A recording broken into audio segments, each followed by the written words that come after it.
అందరి హస్బెండ్స్ ఎప్పుడు ఫోన్లలోనే ఉంటారని చెప్పేసి వైఫ్స్ కంప్లైంట్స్ ఇస్తూ ఉంటారు కదా.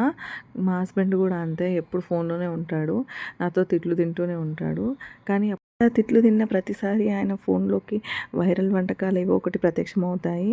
అందులో అవి చూసాడంటే చాలు ఏదో ఒకటి చేసేస్తా అని చెప్పి చేస్తాడు. బట్ చాలా బాగా చేస్తాడు.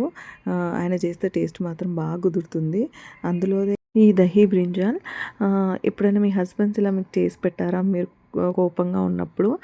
అండ్ ఇది వచ్చేసి ఫస్ట్ టైం నేను తిన్నాను, బాగుంది. మీరు కూడా కావాలంటే ఒకసారి ట్రై చేయండి.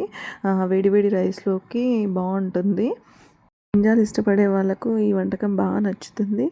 అండ్ సింపుల్ ఇంగ్రీడియంట్స్తో ఈజీగా చేసేయచ్చు. మీరు కూడా మీకు ఇష్టమైన వాళ్ళకి ఎవరికైనా చేయాలి అనుకుంటే చేసి పెట్టేయండి. అంతే. ఇంకా ఈ వీడియో కనుక నచ్చినట్టయితే లైక్ చేయండి, షేర్ చేయండి, సబ్స్క్రైబ్ చేయడం మాత్రం అస్సలు మర్చిపోకండి. Okay, bye bye.